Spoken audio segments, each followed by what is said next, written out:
It's the Harris Football Podcast with your host, Christopher Harris.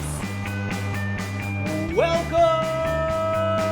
Hey, everybody, welcome in. My name is Chris, and this is an episode of a thing that I make sometimes when I'm not doing other things. Hello there, you yacht possums. Let's go. How are you? Thanks so much for listening. We have a great show lined up for you today. I'm going to start this episode out by saying the invitations are definitely flowing. I don't think I'm being invited to real things. Maybe some of them are real. I think that's the best part of the joke if they're not real. Some of them are things that are clearly not actually invitations. But anyway, you'll get the point in a second. You heard the snark bag last week. I think that was on Friday, right? And some things I got invited to, and that inspired some people because here's what I got over the past week. Katie R. from Austin, Texas. Hey, Harris, long-time listener, many-time emailer. You are cordially invited to my dog Bowser's birthday party, which is this weekend. Saturday, July 19th. I know it's short notice, but I'm sure you're used to flying on short notice to get the possum out of scrapes, passing flyover country many times. Bowser is gluten-free, and also don't look him straight in the eye or he'll attack. See you then. Walker Dennis, East Longmeadow, Massachusetts. Hey, Harris. I'm inviting you to my 7-year-old summer camp ballet recital up in your neck of the woods, except you're not currently anywhere near your neck of the woods, but I assume you'll want to use those frequent flyer miles to see this one. You'll never believe it. They're dancing to the Dance of the Sugar Plum Fairy. Truly a bold choice. Let's see how it plays out for them. It's the can't miss event of July. John Grace in Chicago. Hey, Harris, I think my neighbor might be having a party this weekend. I'm not invited, but it looks like he had a couple of kegs delivered. You and cousin Josh are therefore invited to come crash it with me. What do you say? Nick Welsh in Minneapolis. Hey, Harris, you're invited to go on a dog walk with me. Please bring poop bags. That's it. No other details. And finally, Julie Red, also of Chicago. Hey, Harris, long time, no email. You'll forgive me for taking a long time between emails. I've been in a coma after hearing that Minka Kelly got divorced, still dreaming of the beautiful children you and she will one day create together. Anyway, I heard the snark bag this week and heard that people are sending you invitations to things. Please send along your street address so I can get you one of these swank invites to my 20-year college reunion. Now, I know you didn't attend my small Midwestern college, and you don't know me or any of the people I went to school with. Plus, I don't think you've ever been anywhere near the campus. And also, me and my friends like Harry Potter and Lord of the Rings and are likely to spend large chunks of the evening referring to those things. But I still think you should come because we're all trying to set up one of our one friend, Sophie, who got divorced and can't find a guy on any of the dating apps. And she's really cute, so we'll see you there. I'll be there. My plan is to go to absolutely everything I'm invited to, including that. Was it a vow renewal in Australia from last week? I'm definitely going to be there. I'm sure I can make it to all these things without interrupting the coverage of the 2025 NFL season that you so enjoy. So I'm absolutely in. All right, speaking of things that I'm doing to cover the forthcoming football season, hey, did you know it's 2 weeks from Almanac Day today? Oh, baby. The profiles are written. I've done all the appendices. I've made all the ranks. I spent the past couple of days making Dynasty and Superflex ranks. The Almanac is the only place where Superflex and Dynasty ranks from me appear. Those are done. All the ranks in the back of the book are like laid out and stuff. It looks good. It's truly rounding into shape. And 2 weeks from today, on August 1st, the first edition will be sent into your hot little hands, or actually like your hot little computer because it's a PDF. I'm very excited. I would, in fact, love it if you pre-order. You don't have to. It's okay to wait. But if you pre-order, you'll be eligible to come hang out for another live stream or two over the next couple weeks. We just did one on Tuesday. I was there for like an hour and a half. It was really fun. and we talk mostly football, some silliness as well. The next one I'm going to do, to shake it up, I'm going to do one in the midday U.S. time. This coming Wednesday, July 23rd, 2 p.m. Eastern, 11 a.m. Pacific. I think the logic being, let's shake it up, just see if we can get a different window of availability from people. A lot of people work from home, right? Or you just can take a break from work at some point, hopefully.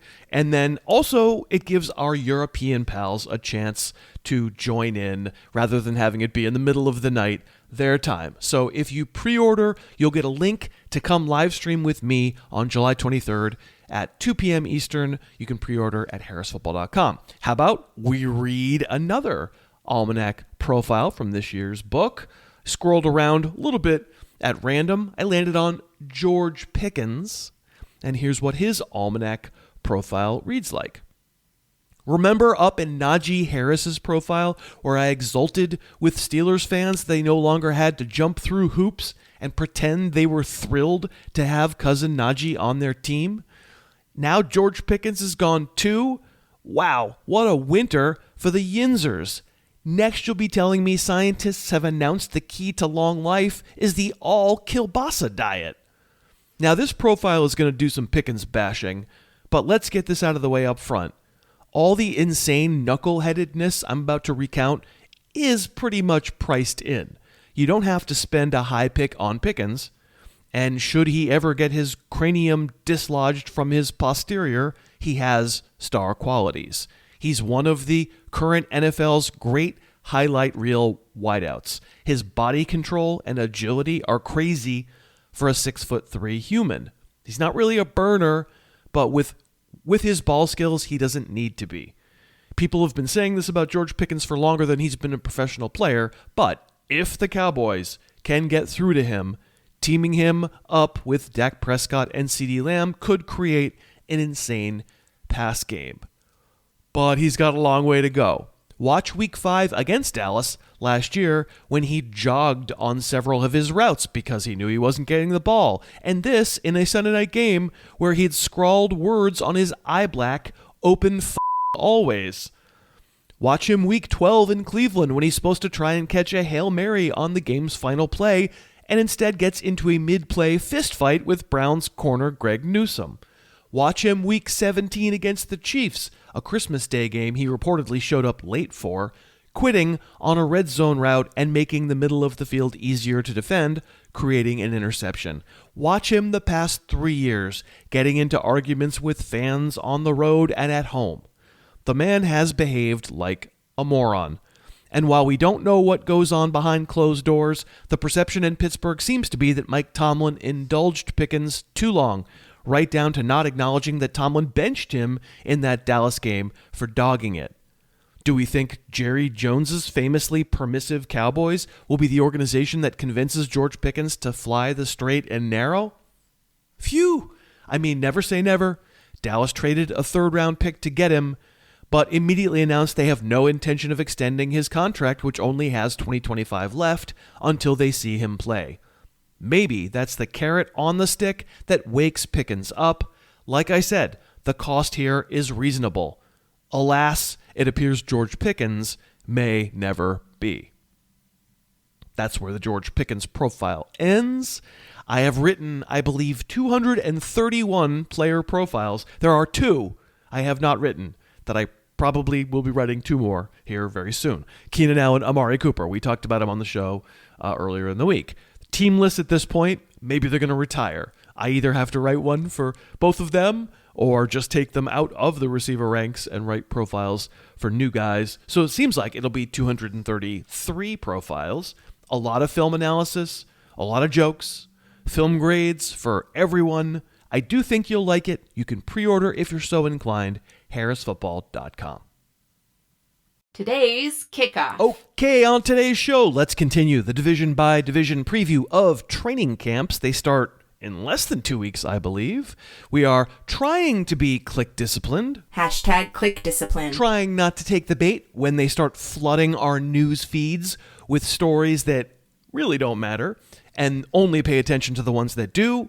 And to help me do this with the teams of the NFC North, that would be Lions, Vikings, Packers, and Bears, it'll be Jake Ciely from The Athletic. I'm looking forward to it, and I thank you once again so much for listening today.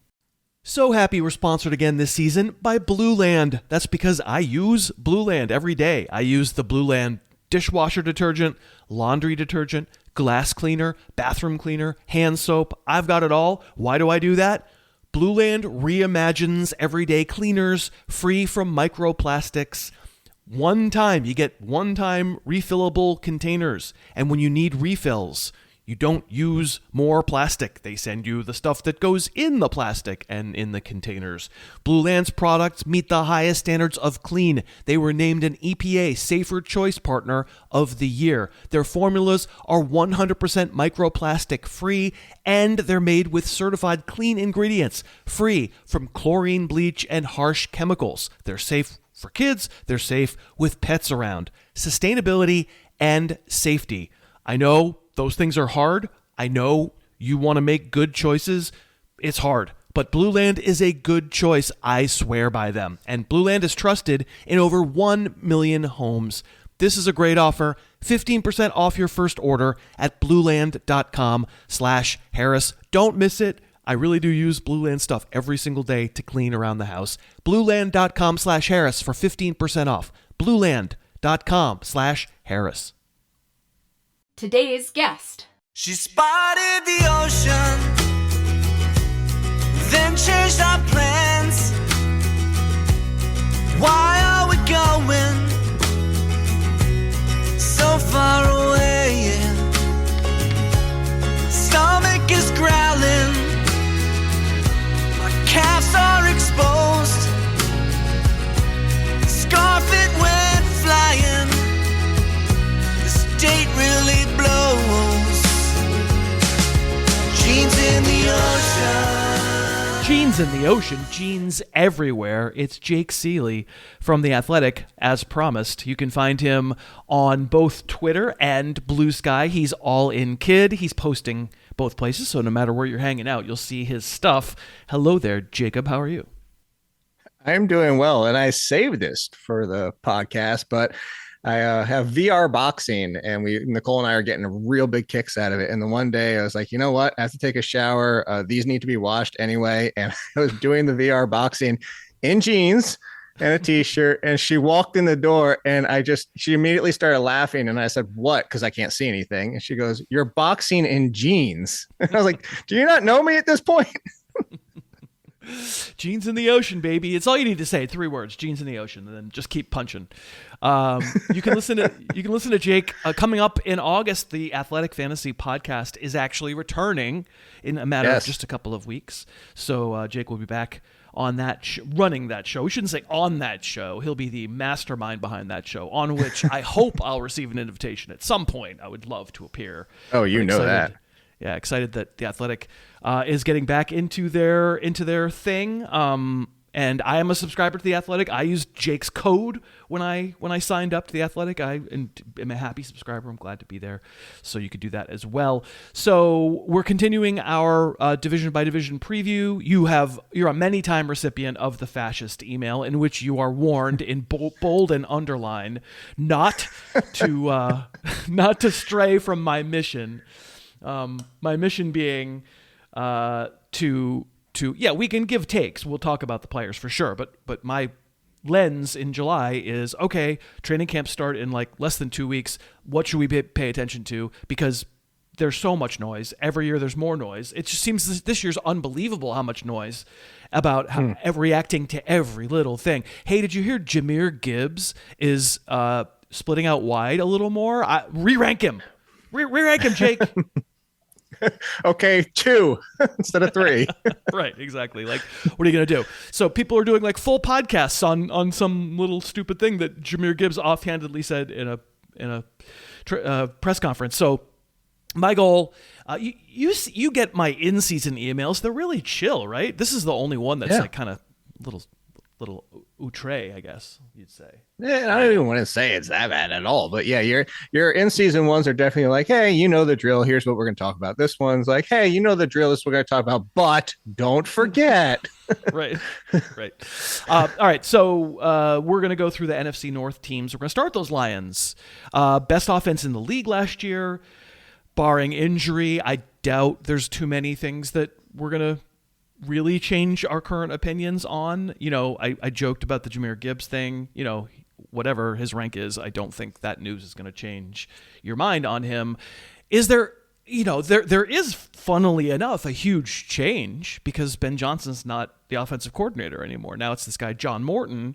I absolutely could see a world where we look back on October 1st and say, whoops, I guess Ben Johnson was the special sauce. This isn't looking as good. This guy doesn't really get this personnel as well, et cetera, et cetera. It's just a question of like, what could you really learn in training camp that would give you any hint that was true? Yeah, I think there'll be very little, but I do think it's funny you say that because there's a lot of people out there who are like, hey, what if Liam Cohen wasn't the mastermind and it was Canales, or what if this and that, and like Baker Mayfield's just fine, or the converse. People are making arguments both ways. It could be all of this, or it might not be any of it and everything will be fine. Same thing with the Jaguars, but it seems like the Lions, the prevailing sentiment seems to be, it's all going to be fine. It's the same offense. And I'm not saying this to sound, I don't want it to sound like I'm talking down to people, because I'm including us in this. We've already heard from Morton, and he said there's small changes I'm going to be making. And I say that because small changes to the NFL might be bigger than we realize. Like, those are like small changes might not show up in every game to us. And I like, especially again, this is going to sound talking down, but like the common person watching football might not catch some of the things he's doing. And I say that to say you do have a point here in that, like, maybe even if it was a 10% decrease because things just don't click as well, and Ben Johnson was the true answer, and Ben Johnson was getting the best out of every player, that those slight changes that Morton makes ends up being a waterfall effect where Jared Goff isn't as good as he has been since he's been with the Lions, that this backfield isn't rushing for touchdowns at an insane rate every single year. Maybe David Montgomery takes a hit, or maybe the tight end usage changes. So I do think there's a lot. I think it's going to be hard for us to see or hear anything unless we get, a dozen, 15 beat reporters all echoing and saying, this offense looks different. Like, this offense is not working in blank fashion. Or those same 12 to 15 are saying, everything looks like it's always been. I wouldn't expect any changes. And I say that big of a number because if it's one or two guys, it's not that I don't respect opinions. It's just I want to hear, like, it's everybody seeing the same thing. Like, I would have to hear a lot for me to move in my ranks right now. Yeah, I don't think I know how beat reporters work. They're not going to be, every single one of them is not going to be like, this is a disaster. This is horrible. Dave Montgomery, they're making him run on his hands. It's bizarre. I don't know why they're doing that, but that's the new offense. David Montgomery is doing handstands. Like, other than that, I don't think there's tons we're going to learn there. Jared Goff, trigger man. Jared Goff, not fantasy draftee through all of this Lions glory, and this year he's going to be a fantasy draftee. He's going to be drafted to be a starting fantasy quarterback who, over the past 3 seasons, who leads every NFL quarterback in passing yards and passing touchdowns. Oh my God, it's the Goffling. It's disgusting. I don't love it. And he's just a dome guy. Yeah, no. Chicago, Green Bay, San Francisco last year, he was 3-0, 7 touchdowns, no interceptions. He can only throw against man coverage. Nope, 17 touchdown passes against zone last year, second most in the NFL. He's just a system guy, I guess, but it's a good system. Like, suddenly he's in the top 10, and it's disgusting. I hate it. Nothing's going to happen in training camp that's going to get anybody off of their Goff opinion. And maybe there are people out there still holding out hope going, I just know he's a product of the system. The system has, it could be a Jenga tower and it's going to topple. And so I don't want to be there when Jared Goff gets crushed. But by the same token, most single quarterback leagues, who cares? Because you can just pick someone up and you got the possibility of getting another 40 touchdown season. Where did you land on Goff in your preseason ranks?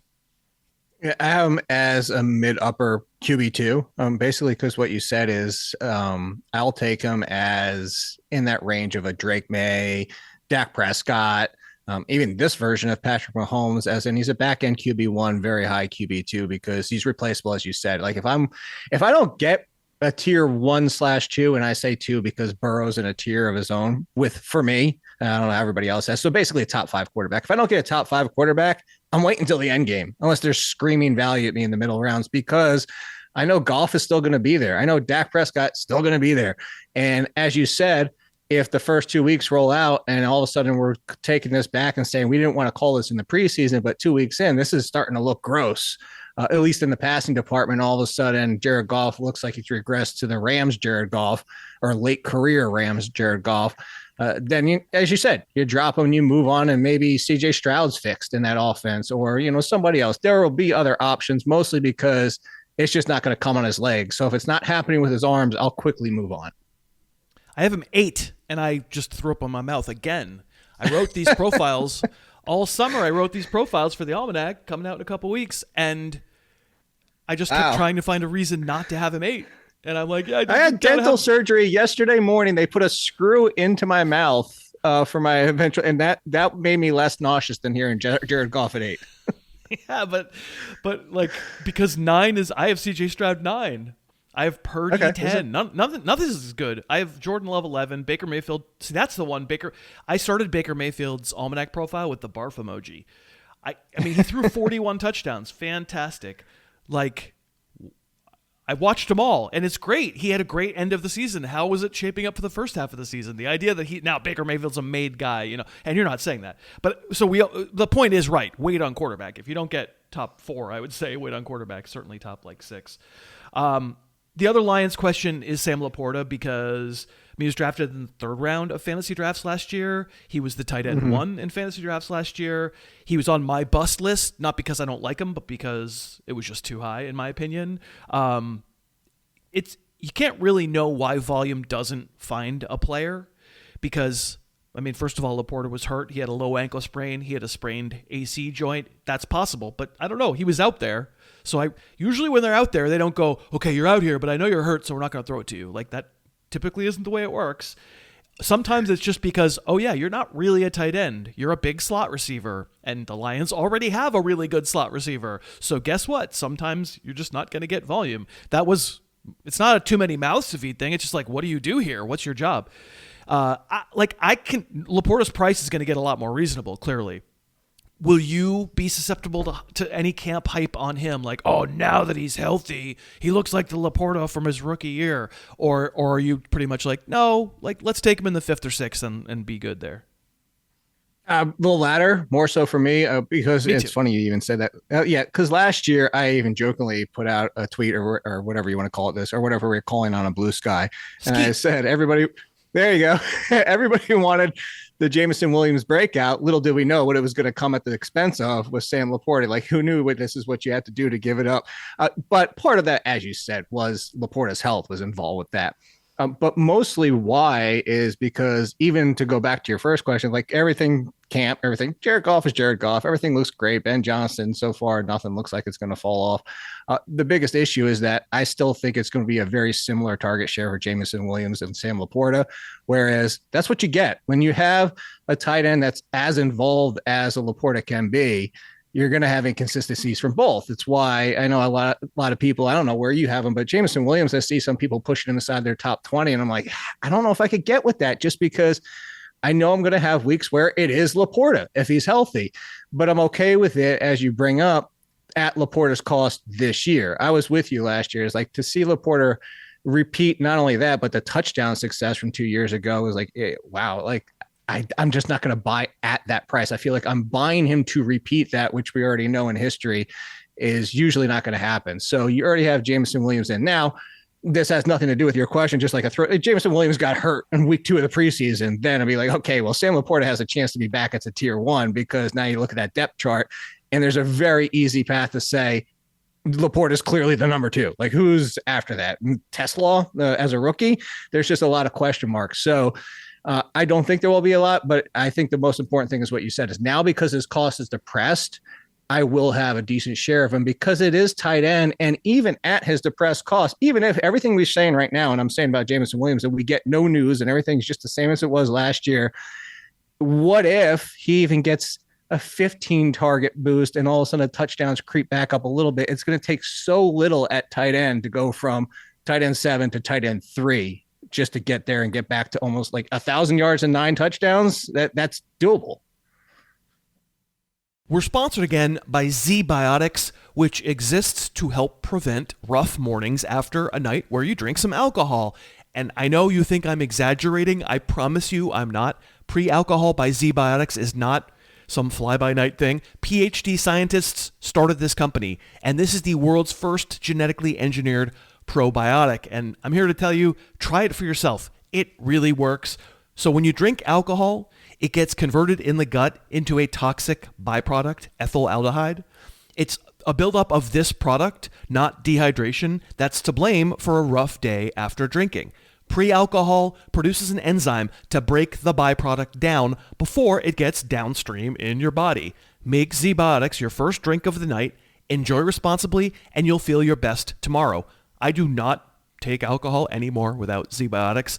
I buy it on my own. I tell friends and relatives to buy it. I buy it as gifts. And Z-Biotics has a happiness guarantee. Try it. If it doesn't work, if you don't like it, get your money back. Go to zbiotics.com/Harris to get 15% off your first order when you use the code Harris at checkout. I recommend it. I really do. Get 15% off. zbiotics.com/Harris and use the code Harris. Okay, we're back with Jake, and we're talking through training camps and what we'll be paying attention to for the teams of the NFC North. We're on to the Vikings. The biggest story with the Vikings, second straight year, a new quarterback who has the fantasy fates of Justin Jefferson and Jordan Addison and TJ Hawkinson in the palm of his hands. I think the number one thing any beat reporter in Minnesota is going to want to talk about is how J.J. McCarthy looks. Mm-hmm. I don't imagine that Jefferson's going to be affected by this. Like, oh no, Sam, I almost called him Sam Darnold. JJ McCarthy, like, looks so awful. You can no longer draft Justin Jefferson in the first round. Like, that's not going to happen, very obviously. But could you get worried enough by concerns that beat reporters have in Vikings training camp throughout August to start changing the way you look at Addison or Hawkinson? This one I will say yes. And okay. Maybe this comes from my own bias of what I saw from McCarthy in college. And again, I'm wrong as much as anybody is on evaluating college players to the NFL. Like, there's a lot that can change. I will say, of all the teams that McCarthy could go to, you count on one hand the most beneficial spots to land, not just from a talent perspective around him, but a head coach who is clearly proven to be one of the better offensive minds and clearly proven to be gets the most out of his players. I think he's in a great spot to succeed. The reason I say that, though, is also even going back to Harbaugh in college. What if the version of JJ McCarthy succeeding, and I don't even have to hear that he looks terrible at quarterback, but what if it's, hey, we're not going to have him pass 600 times. We're not going to have him pass 580 times. Part of the reason, and we'll get to your second question about the Vikings, is what if we lean on his backfield a little bit more or ask JJ McCarthy to take the easy throws, similar to last year at the start of the season with what happened with Jaden Daniels. Like, they weren't letting him throw deep a lot because they kind of did a different version of Caleb Williams. And they said, we're not going to throw everything at you from day one. We're going to make you check the boxes as you go along. We're going to say, keep it short to intermediate, make these throws. We'll get some outside, but we're going to make the smart throws. And as you're proving that you can do these things, we'll give you more and more and more. And between the two's development last year, I think the success is clearly with what Kingsbury did with Daniels. And that has also to do with the player themselves. But I'm just bringing all these reasons up to say I could be hesitant enough on JJ McCarthy hearing and seeing what we see of those kind of paths of the preseason to say, yeah, I'm not moving Justin Jefferson. Justin Jefferson can do it with Nick Mullins. He can do it with anybody. But maybe Addison and Hawkinson are a wait and see or wait for value. I think at least with Hawkinson, similar to the Laporta thing, is because of what happened last year, coming back from injury and being a disappointing year, his value is depressed, and I'm actually still buying him right now. Addison, I'm not, just because you're talking about somebody as top 30, top 25. And I'm like, I think that's a little risky to bake in. Like, the Lions, what's the big difference between saying Jameson Williams and Laporta versus TJ Hawkinson and Addison? where I'll take the one that, yeah, there's offensive coordinator change, but as you said, I'll take the one with Jared Goff and that offense over the second piece of essentially a rookie quarterback. Yeah, I have Addison and Williams ranked right next to each other. I have Addison one spot ahead. They're both inside my top 30 receivers, so I'm kind of interested in both of them. I'm sort of dubious we're going to get any actual actionable news about the Minnesota passing game. I get, if you get I'm thinking of like the Patriots Mac Jones with what's his name? Who's the bearded idiot? Matt Patricia, when he was the offensive, all of a sudden was the offensive coordinator, and every Patriots beat reporter was spent the entire August that year going, "Oh my God, I don't even know what they're running. This is a disaster. I don't know." That might have legitimately been people standing on their hands trying to pass block. That was Matt Patricia's big innovation.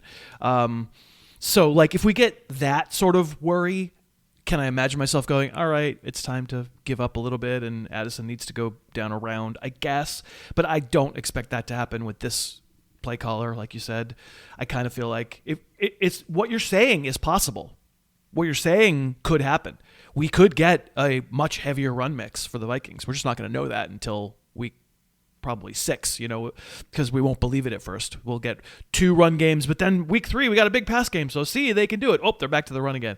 So I find it hard to believe that's going to be something I'm going to be super tuned into, except unless we get the total disaster training camp for McCarthy. But the backfield,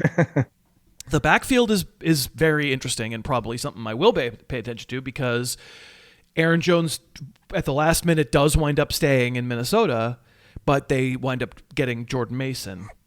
And I think I'll be really interested to divine anything I can. Obviously, the Vikings themselves are not going to say, well, here's exactly how we're going to lay out the backfield between Jones and Mason. But there could be hints. There could be just an overall sense in the backfield of like Mason's, Jones is very obviously the starter. He's in there always for the first rep, yada, yada, yada. As opposed to maybe, no, sometimes there are packages that are just for Jordan Mason. I never see Aaron Jones running them. That'll be the kind of thing I want to know.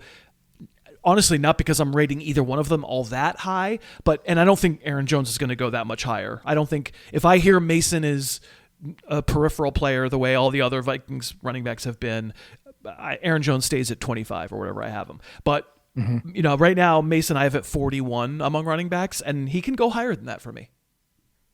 Yeah, I think he could see that climb. I have Aaron Jones at 22, so I'm very close to you. I actually have Mason at 38, so we're pretty close on both of them.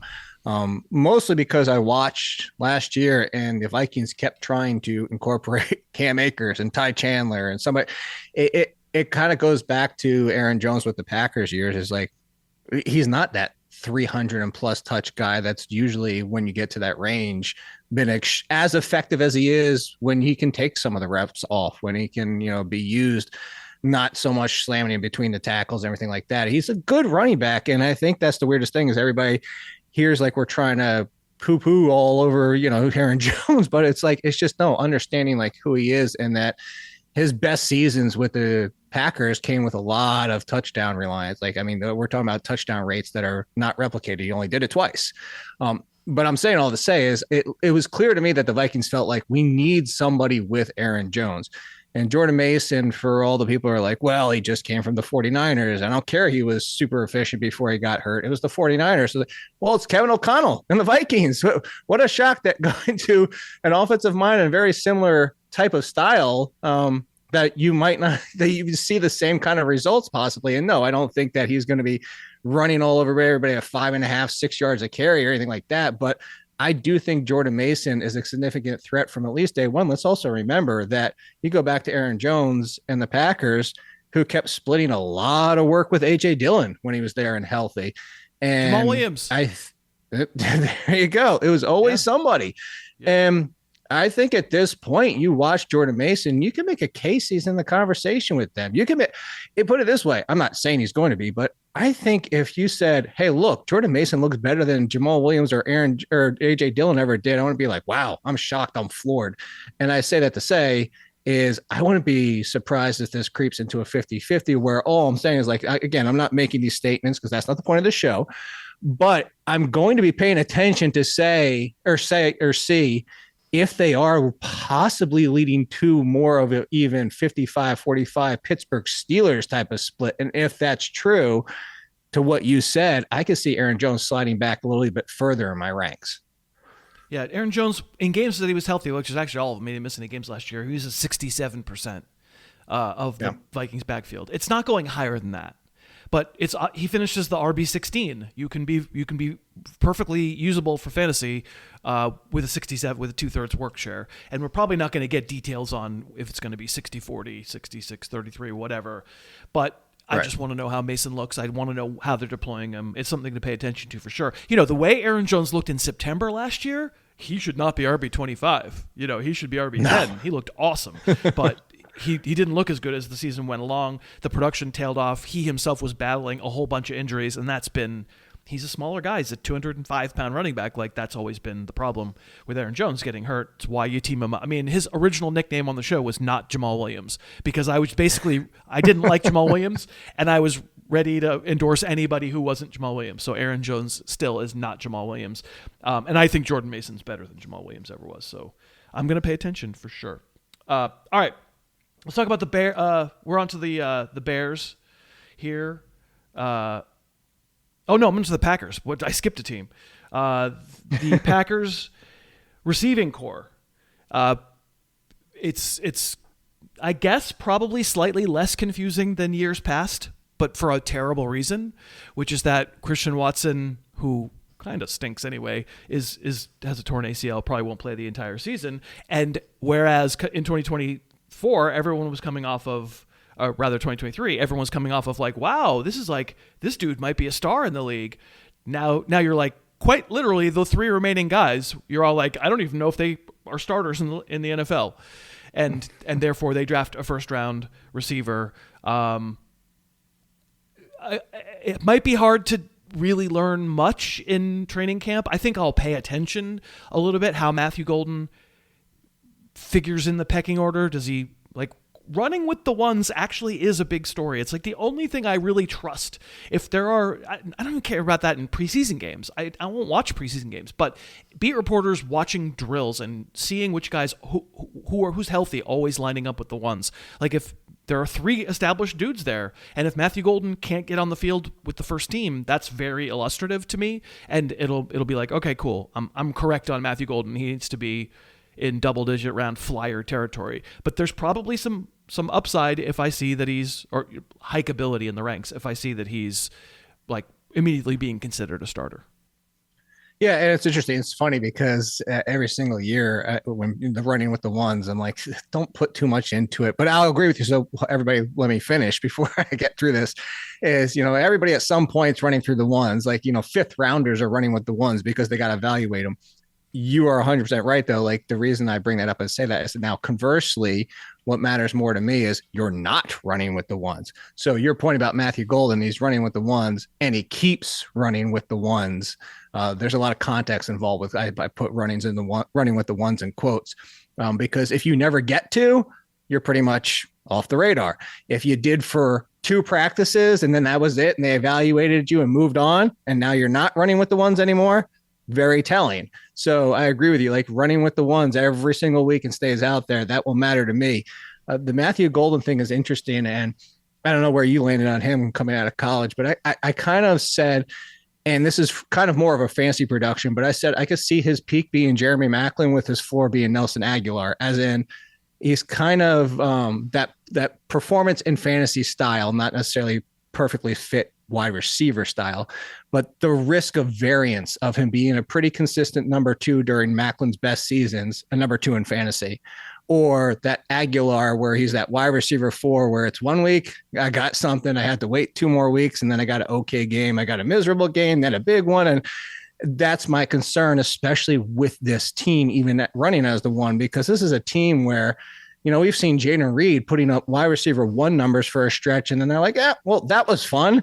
Now we're going to put him 3rd on the depth chart for a few weeks while they run out Duntavian Wicks and Romeo Dobbs. And then Dobbs is out there and then he's not out there. And then, so I'm hoping that Golden takes the lead role and holds on to it, and we can stop with this nonsense of what essentially the Packers seem to be doing is saying, we have a whole bunch of wide receiver twos, so we're going to play wide receiver by committee, and we're just going to take the matchups.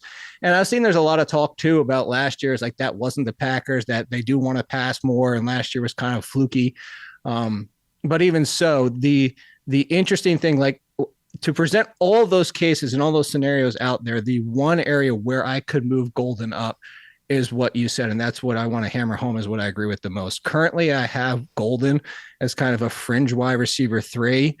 If he's out there, never comes off the field, he is playing the one spot outside, and he is going to start every single week in and out, and it's going to be Jayden Reed, Dobbs, and Wicks fighting for the number 2 and 3 spots, then I would move him up, because that role, even as inconsistent as it could have been with Christian Watson, as you said, was kind of stinks. You're talking he should be at least top 25. So I have him 49 right now among receivers, so I'm looking for a reason to hike him even to where you have him, and I'll pay attention. I'll definitely pay attention. Oh, he's outside the 36. He's at 40 from. That's why I said fringe wide receiver. I was just okay. High end wide receiver 4. So not that far ahead of you, but we're kind of in the same boat. The guy, I don't have opinions about rookies beforehand, but skills wise, I think Brandon Cooks, if you could be that fast, that's a good one. Fast outside receiver, smaller outside receiver, which they don't have. They don't have speed. That's the issue with all 3 of those other guys. Christian Watson theoretically has speed if he ever could use it. I 100% don't worry about, oh my God, it's a great buying opportunity when knuckleheads are out there going, oh, sorry, they run too much. There's no team that runs too much. It's not the NFL anymore. You're remembering some previous time. Every team is at least 48% passing. Like, that's plenty of attempts. If you're good, you'll be good for fantasy. And then the surrounding receiving cast, Dobbs and Wicks, kind of like if you took Romeo Dobbs and then chopped off his hands, you'd have Dontavian Wicks because he can't catch. That they're both slower possession style, good, solid pro type receivers, but not the guy maybe you're anchoring a team around. And Dobbs has concussion questions. And then Jayden Reed, cousin Josh loves Jayden Reed so much. Great, yeah. If you love red zone carries from your running back, from your wide receiver, fantastic, great, wonderful, and screen passes and stuff and little slants. But the reason the role would go away in any given week is like it's not that hard to defend. If you want to take away the guy who never runs a route beyond 10 yards, it's not that hard to take him away. And thank you. I said he's Wan'Dale Robinson with carries out of the backfield. Yeah, that's kind of it. So just to put I can't hold you to this, but a good training camp for Golden in which he very clearly establishes himself as one of the 3 in the starting formation could get him as high as what in your receiver ranks, you think? I would say right around mid-30s, because in the mid-30s I have like Odunze and Calvin Ridley and some rookies with like Tetero McMillan. So I think he would fall kind of in that range, because even as the one, I wouldn't be confident putting aside the top 30, top 25, just because, again, I think the Packers share a little bit too much across their wide receivers. And of course, Tucker Kraft.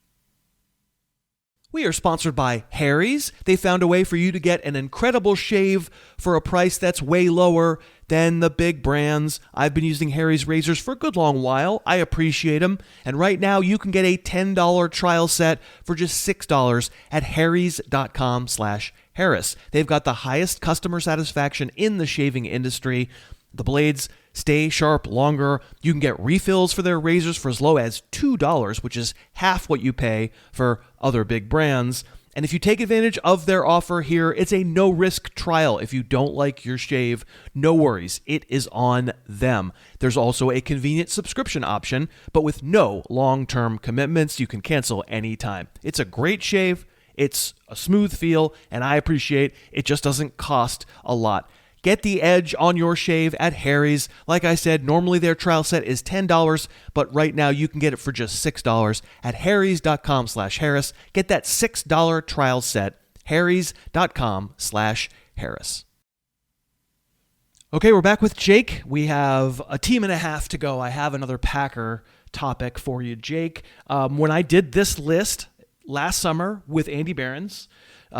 He got to pick his division. I just foisted this division on you, and of course he picked the Bears division, who we'll get to in a moment. Shocking.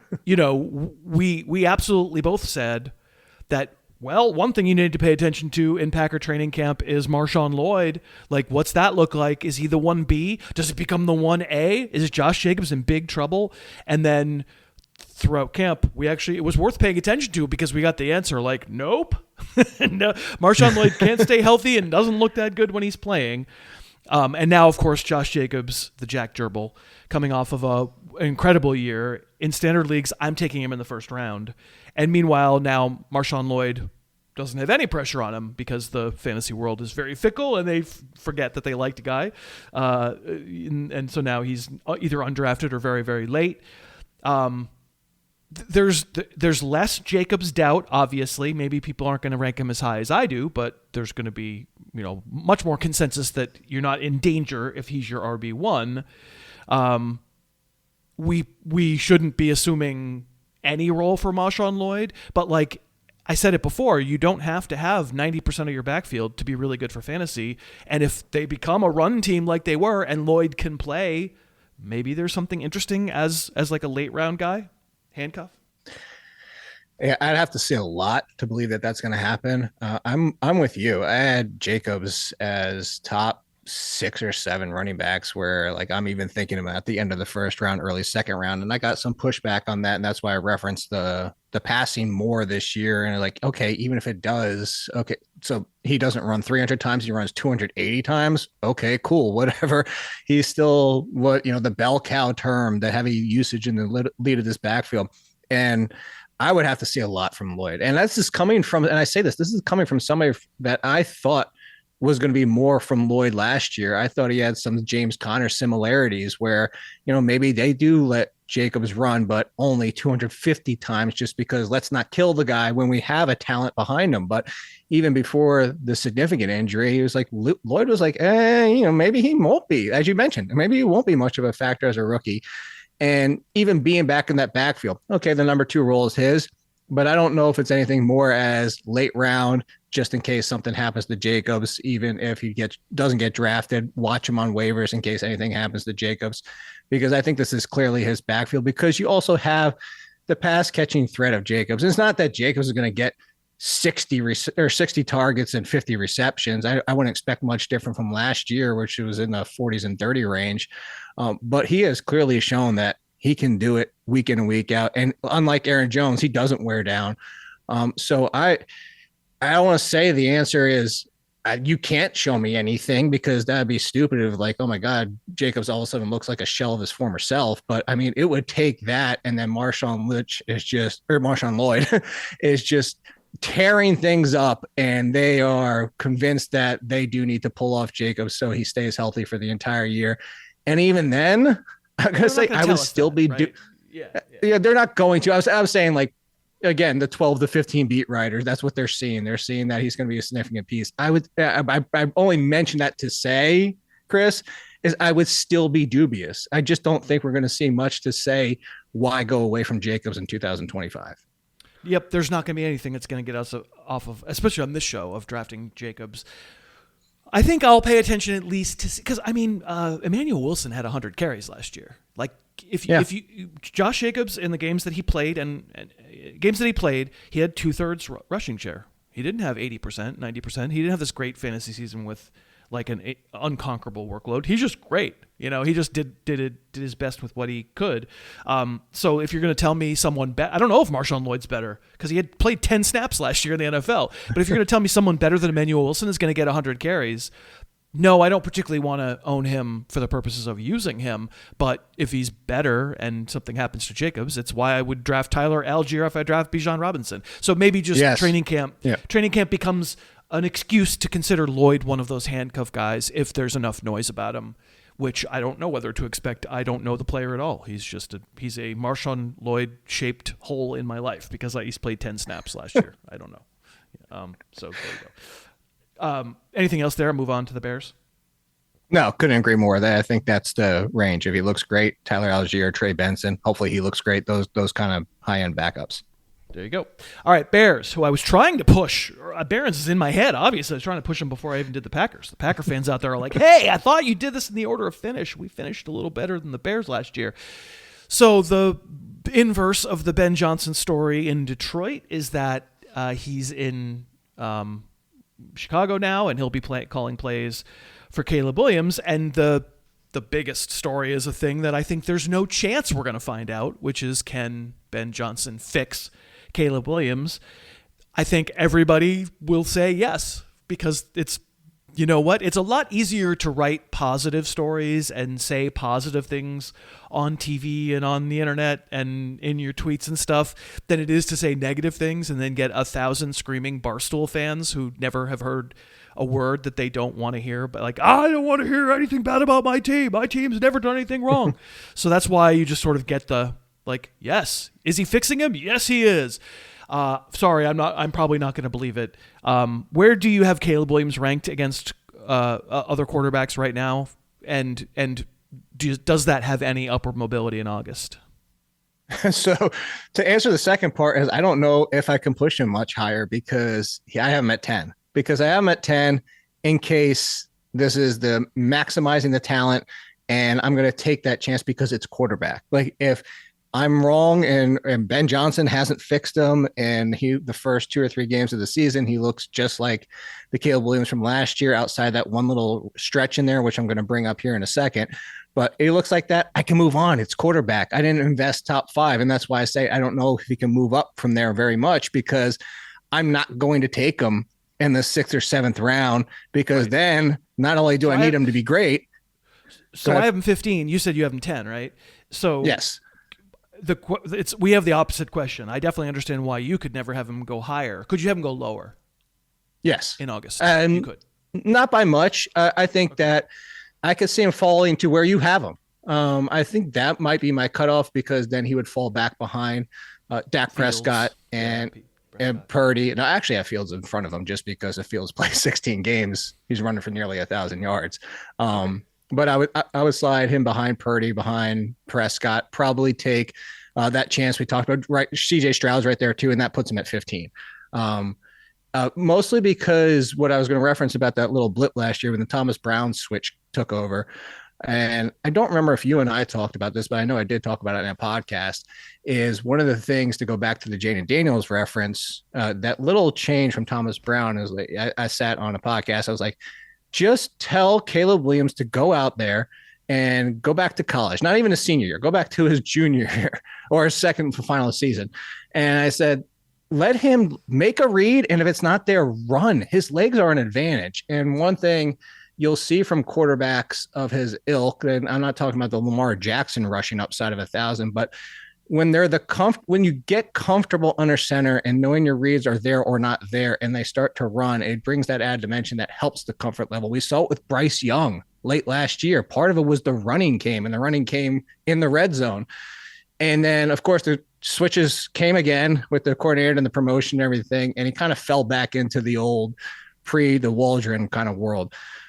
So that's why I say, like, Ben Johnson being able to fix him and make him comfortable. And of course, we could sit here and be like, oh, the weapons are so great. But we were saying that last year. We were talking about the fact he was drafted into a situation that was the best trio of wide receivers a rookie has ever seen. So I don't care too much about the Odunze news, how healthy Burden is and down the stretch.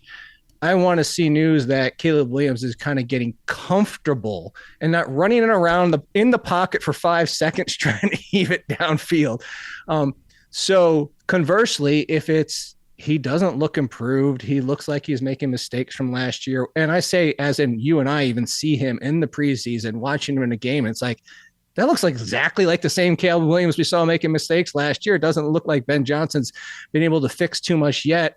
I'm not going to say it's impossible for him to not make a change throughout the season. Maybe the second half of the season, we're talking about him a top 10 quarterback. But if we don't see clear signs of it, I will slide him back. I still think there's enough of a ceiling that I wouldn't drop him outside the top 20. I might even move Jordan Love back in front of him, but I think that he could slide back in my ranks, but not up, because I have a pretty aggressive, because of the ceiling, I have him pretty aggressively ranked. Yeah. Whether I disagree or agree on Caleb Williams, the thought that putting somebody at 10 is somehow a huge commitment. No, it's not. It's an eminently replaceable position, and you're never going to reach for the QB 10. So you're going to wait, and if he slides by you go, oh well, and you take the next guy. So I'm not mad at that rank. I have him 15. I don't think he's going any higher or any lower. There's no situation where we're really going to get a great read on whether Caleb Williams still refuses to throw the ball into anything other than the most open receiver you've ever seen, because Right. I just don't trust who they play against in the preseason. They don't run anything on defense, and half the defensive backs are not going to make the team. So I'm probably just not going to be susceptible to hype on Caleb Williams. It's going to be what it's going to be. I'm going to trust the tape until I see new tape that counts that is different. But I understand where you're coming from for sure. For the backfield, DeAndre Swift, for a long time it felt like everybody was mocking, like, they're going to trade up and get Ashton Genty. They're going to take Amarian Hampton. They're definitely looking to replace Swift. And then they don't. They take a running back in the 7th round or something, and that's it. There's really no one on that depth chart. If I hear from beat reporters that DeAndre Swift no longer runs with the ones, great, I'll react. But I just don't imagine that's going to happen. So I'll move on to the tight end, because the actual first-round pick is Colston Loveland. And actually, last week when we talked about the AFC East, I didn't even mention Tyler Warren. He's in the same boat, also a first-round pick, also has to, figure out if in his first training camp, can he get believably part of the starting lineup, which is hard sometimes, but, sometimes we can get there. And Loveland also has the additional issue of he's never yet done anything with the team because he's been coming off shoulder surgery, so he did nothing in mini camps. But I rank both of those guys as fantasy starters, 10, 11 among tight ends. It's a very stupid position. It's sort of the same idea with quarterback, but even more so. Like, who cares? I'm just going to wait until the 14th round to take my guy anyway. If one of these guys, great. If not, I'll cut whoever screws up for me in week 3 anyway. But if reports are great on him, on Colston Loveland, I don't think I'm going to change my rank, but I bet you, it must be killing the market collectively not to have these first round picks in single digit round territory. I think so. And I think this is actually the inverse of Caleb Williams for us. I'm a little bit lower than you are, and I could see moving him up. And then maybe you end up moving yours back, depending on what happens. And I know a lot of the comparisons that people want to jump to is Ben Johnson. And well, look at what Sam Laporta did as a rookie. And I'm like, let's also remember that team. It was Amon-Ra St. Brown and the last man standing of wide receivers, tight ends, because Williams wasn't on the field a lot. Josh Reynolds was somewhat the number 2 at times. It was Sam Laporta. He walked into 120 targets as a rookie. And the reason I bring that up is it's not that Ben Johnson's afraid to use somebody of Loveland's talent as a rookie at tight end, but you also still have, let's even just say Luther Burden's injury lingers throughout into the season. What are we hoping, that Loveland gets to be the 3rd option? And as the 3rd option, where you have him ranked, cool, because like you said, it's a stupid position. It's very easily to be a top 10. And similar to my argument about Caleb Williams is, why not shoot for upside? I will be aggravated if I have tight end 12 at the end of the year, Chris. I don't want tight end 12. I want either somebody who has top 5 upside, or I'll move on to the next one. Because just getting me 7 points per week, who cares? Then why am I even doing this? Yeah. You're choosing between Colston Loveland and Cade Otton. Like, what are you doing? Take Loveland. Loveland every time. Doesn't matter. Yes. Yeah, of course. So I'll say I could see moving him up if the injury is kind of playing a part here, but as I mentioned, Burden's hurt too. Cole Kmet's still there. And as much as Sam Laporta was a thing, we've already seen that Ben Johnson won't go away from throwing out a second tight end half the time. And I only bring that up to say is, let's assume everybody as of today is healthy, including Loveland, including Burden. You have 3 legitimate wide receiver threats. You have Cole Kmet, who's still hanging around, and I do think that if you said 1 versus 1, Loveland would start over Kmet. But what if we're wrong? There's a lot of we're projecting here. We do think Loveland's a better talent. Well, what if he's slow to push Kmet to the side, and Kmet still keeps being a thorn in his side? Of course, if Kmet finds a new team between now and the start of the season, different story. But it's just a lot of people, including the throwing to DeAndre Swift out of the backfield, which is something that Ben Johnson utilized in his one offensive coordinator season with the Lions, with throwing to Gibbs Swift. So I just think that there's a lot of options here, and I don't want to use the cliche because I know you hate a lot of mouths to feed. But to get my reputation precedes me, Jake.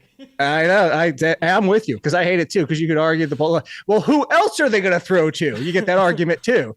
But I think it's warranted in the fact that I could push him up because he is clearly pushing his talent, not keeping him off the field. He's going to start. Komet's now the afterthought, and the burden continues to be kind of banged up, and he's not going to be able to seize his chance yet. So this is going to be him as the third option. Okay, 90 targets. Loveland should be pushing top 10, if not more, just because of what he can do. If there's a hard way for him to get on the field more than 50% of the time, there's just going to be a lot of options involved, and Ben Johnson's utilizing everyone, and Cole Komet's not going away yet. Then I can see kind of keeping him in that where I have him kind of like tight end 16, 17.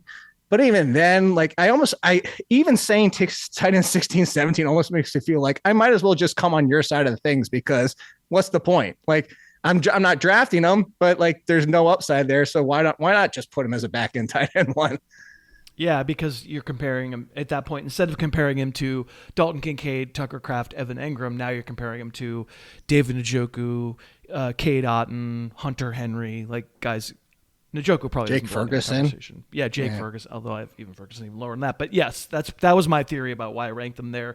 But you're right. It's worth paying attention to what they do with them. I think you can get a general kind of feeling of the gestalt of how Colston Loveland's first training camp is going. He has downward mobility in my ranks and upward mobility in your ranks, and that is totally fair. I'm with you about Cole Kmet. I think he's a blocker. You know, he's a good receiver, but he's a really good blocker. He's a very, very strong individual. So I'd love to hear there's a ton of two tight end sets that they didn't run last year. It's just worth, bottom line. We don't know the answers yet. We could get some actual opinion changes by the time September rolls around. We've done it. We've made it through these teams, and we've picked out a couple of scenarios that we will be paying attention to, and the rest, that's the challenge. Don't take the clickbait. Don't take the clickbait.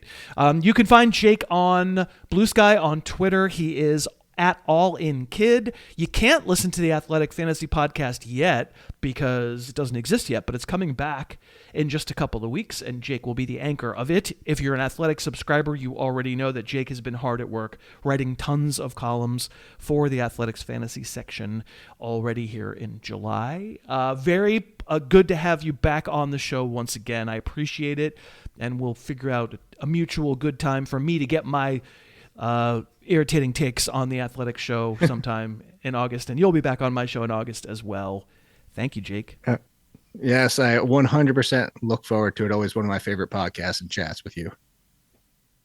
And thank you so much for listening. Let me thank the 3 sponsors that made the show possible. We had Blue Land for cleaning products. We had Zbiotics for pre-alcohol. And we had Harry's Razors. If you are interested in anything I had to say about today's sponsors and you want to support the show, you can use the codes, URLs, all that stuff. That's how they know that sponsoring works. You do a wonderful job supporting the sponsors. I thank you so much for that.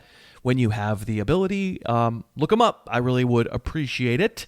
So that's going to do it for this episode. Remember, you can pre-order the Almanac that comes out in 2 weeks at harrisfootball.com. If you do that, you can come to the live stream. The next one I'm going to do will be Wednesday, midday, 2 p.m. Eastern, as I mentioned. They're real fun, and if you're available, love to see you there. Remember, definitely send me all your invitations. How am I not getting so many more invitations to things? And then, of course, between now and that live stream, I will be doing another podcast on Tuesday morning. We're going to preview the training camps for teams of the AFC South, and my guest for that one will be Jamie Eisenberg from CBS Fantasy, so I'm looking forward to that one as well. Until then, thanks again so much for listening. Your hat is awesome. You're awesome for wearing it. I will talk to you on Tuesday. The Harris Football Podcast's opening theme is Under the Gun by Apex Manor. The closing theme is Say Yes by The Wellspring. Subscribe to the podcast on iTunes and never miss an episode.